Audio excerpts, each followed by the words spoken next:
Am I the a-hole for contaminating honey with peanut butter and not telling my peanut allergic housemate? Yeah, this sounds bad, but hear me out.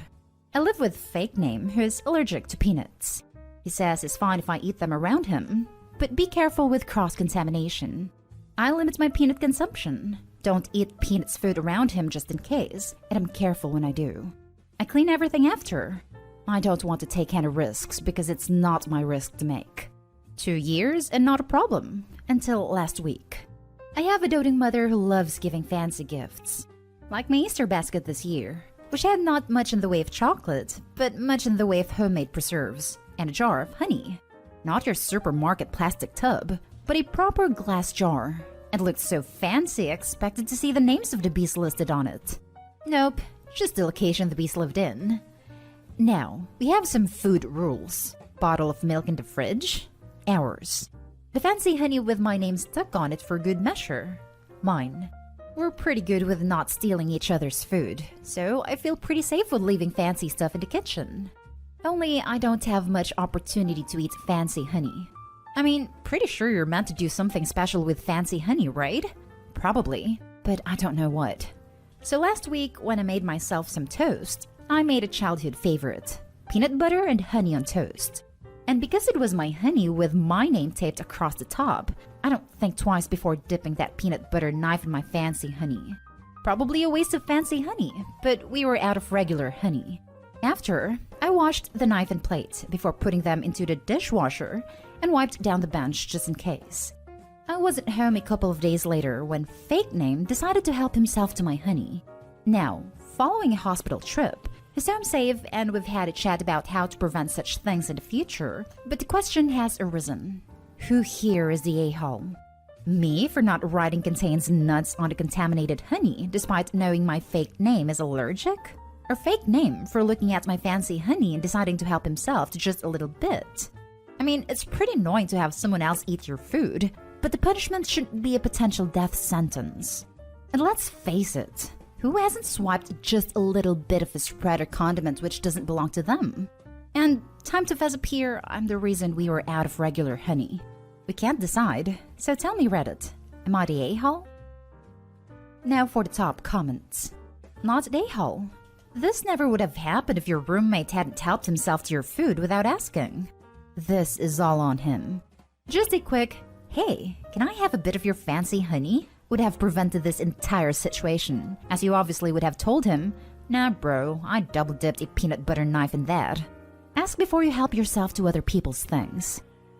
If I was OP, I would straight up tell him not to touch any of my foods or condiments going forward. But the roommate sounds like he is not the type to take personal responsibility for himself and blames other people for his mistakes.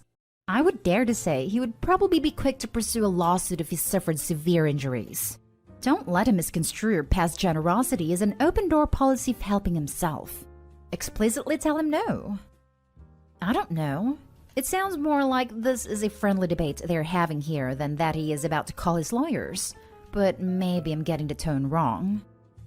Not the a-hole. Your roommate learned to leave other people's things alone. When you're highly allergic to foods, you only eat things you know are safe. If he hadn't been eating something that didn't belong to him, he would have been fine. Exactly. Not the a-hole. With allergies, your roommate should have been more careful and only use stuff he knew was his. Not the a-hole. He knows and has approved you eating peanut products in the house. Therefore, he knows there's a risk of cross-contamination with your foods. Something clearly labeled as yours is therefore not guaranteed safe. And the onus is on him to check with you around cross-contamination before helping himself to it. It's not unreasonable for him to have a bit. It's unreasonable, and therefore he's the a-hole, to blame you for his emergency when you had already taken steps to make it clear this was for you only. Now for the next story. Am I the a-hole for not giving my neighbor's kids good food? So, I know that this is really stupid, but some of my friends told me that I'm in the wrong here. To get started, here's our cast. Me, female 38, neighbor female 32, my husband, male 39, kid 1, male 8, kid 2, male 7, my kid, female 8. My neighbor moved in not too long ago with her 2 sons. Seeing that she had a lot of unpacking to do, I went over to her house and offered to babysit her kids for her. She thanked me and walked her kids over to my house. I kept some of my son's toys from when he was younger, he has moved out already, and set them up in my yard.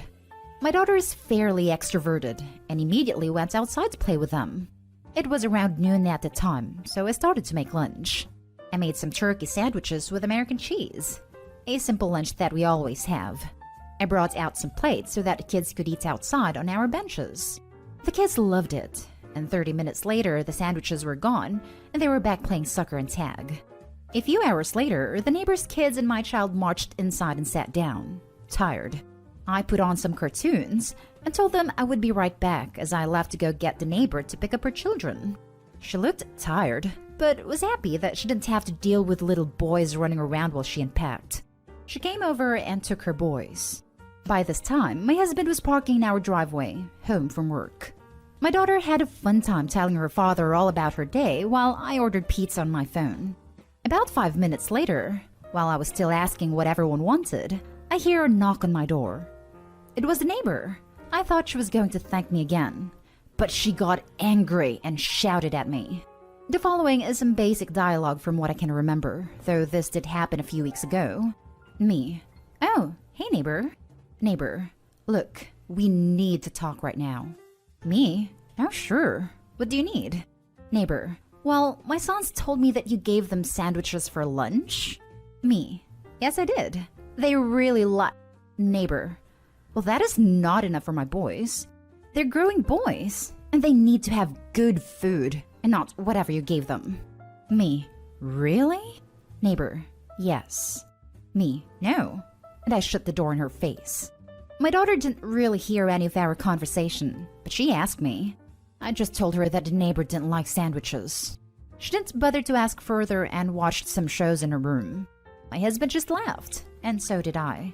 The lady got mad that I fed food to her sons for free, right? But as it turns out, 3 of my close friends told me that I was rude and I should have just given them something better. We had mashed potatoes and some leftover pork that wouldn't take more than 29 minutes to heat up and serve, but I didn't feel like giving them that. I don't see the problem with what I did, but I trust my friends and I want to know if I should apologize.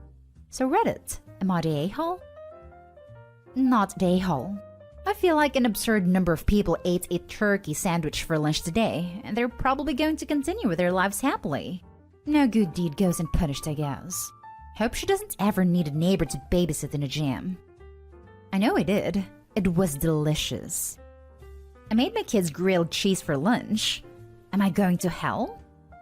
20 years from now when those kids are doing hard time in the penitentiary, it's all going to trace back to that goddamn turkey sandwich. You might be onto something here. Statistically speaking, probably a lot of people currently incarcerated in the US have had a turkey sandwich. Day after Thanksgiving is the worst for crime. That's why it's called Black Friday. Not day hall. I thought the issue was going to be allergy or religion related. I do think you should have confirmed with your neighbor about the food because that easily could have become a disaster. That being said, I don't know why a turkey sandwich is bad or why your neighbor and friends think they needed something better. I think if you have children with food allergies and you drop them off with a brand new neighbor you've never even met before so you can unpack, you should absolutely be telling this person about your children's allergies, not expecting them to come back and ask what's okay to serve for lunch. Now for the next story. Am I the a-hole for telling my roommate I'm no longer okay with her boyfriend staying 5 to 7 nights a week? I've been living with my roommate, ex-best friend, since last August. When we signed the lease, I told her that moving in with one roommate, her, was already a big compromise for me as I really value my alone time and having a safe and quiet place. We discussed her boyfriend coming over a couple times a week. At the time it was on the weekends and once during the week, and that includes staying the night. And even that agreement was excessive for me, but I was willing to work with it. Since then, her boyfriend has been over 5+ nights a week every single week. In the last 10 days, he has been back at his own house one time. He showers here, does his laundry here, eats food here. I tried so hard to bite my tongue because my roommate was my best friend for a long time, but she completely disrespected my boundaries.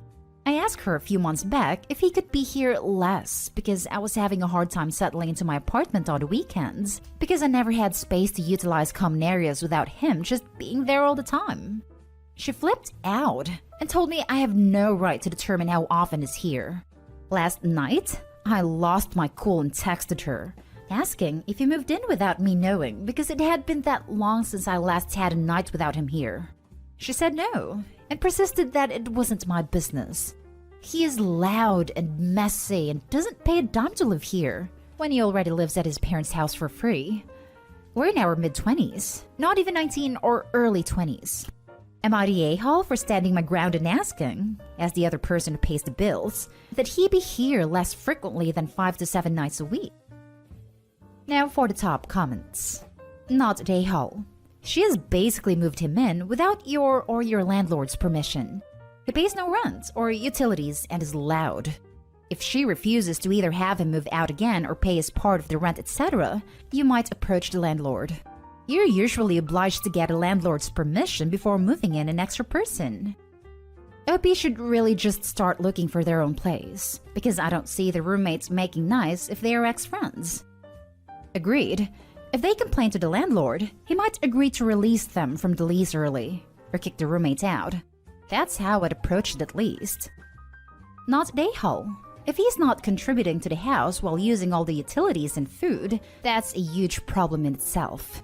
Also, you're entitled to have your house to yourself sometimes. I would tell her she either sticks to your original agreements or you're telling the landlord. Bringing the landlord in may create as much trouble for OP as it does for the others. If the landlord decides to evict, OP is getting evicted too. OP is quite possibly in violation of their lease right now. Not the a-hole. She flipped out and told me I have no right to determine how often he's here. That's where she's wrong. Is his name on the lease? Rhetorical question. I see it's not. I'd start looking for another roommate ASAP. In the meantime, I'd approach the landlord/leasing office and inform them that your roommate has basically moved someone into your place despite your objection. Now for the last story. Am I the a-hole for assuming I wouldn't have to pay rent? Around 7 years ago, a very good friend of mine moved away to a different country and sold me her house. She met this guy there and had a baby. 2 years after moving there and having the baby, her and her husband wanted to move back here to expand their family. She asked if she could stay with me in a spare room while she saved up some money to purchase a home. I happily said yes, since she was kind enough to let me buy her home for less, and she was also one of my bestest friends. So, I let them move into the basement, rent-free, because I know they needed more space than just a room with a toddler. My boyfriend runs his own business, and he employed her while she was trying to get a job, and he was only paying her like $200 cash weekly, and he didn't really need someone anyway, so it was just something temporary. The basement didn't have a kitchen, so they would come up to cook and eat, and I gave them access towards all my food. She would also buy groceries and told us that it's for all of us to share. I knew her husband had money and was retired, but still receiving money on a monthly basis from his country. I guess equivalent to a pension? But I have clue as to what that amount was. But he did not work while he was here. She's also decently wealthy, and we would constantly go shopping together and out to eat, and she would spend a good amount of money. She ended up staying for 4 years, which is longer than anticipated, and during that time, we talked about adding a bathroom for them, and her husband offered to do the work, so we didn't have to hire a company. We paid to add a bathroom, kitchen, and separate the empty floor plan to 2 bedrooms. This was mostly for their convenience, but we were planning on doing something along those lines in the future. She also stayed working for my boyfriend for the $200 weekly, even after we all found some jobs she qualified for. She now owns her own house and is renting out the 2nd floor. My boyfriend and I are in the process of buying a new home and completely renovating it and want to sell our current home ASAP. But we have to rent out somewhere to stay for a few months. We asked if we can stay in her unfinished basement, when she then informed us that the people living in the 2nd floor have moved out and offered for us to stay there instead. My boyfriend and I were ecstatic and agreed and sold our house and have to move out in 2 weeks.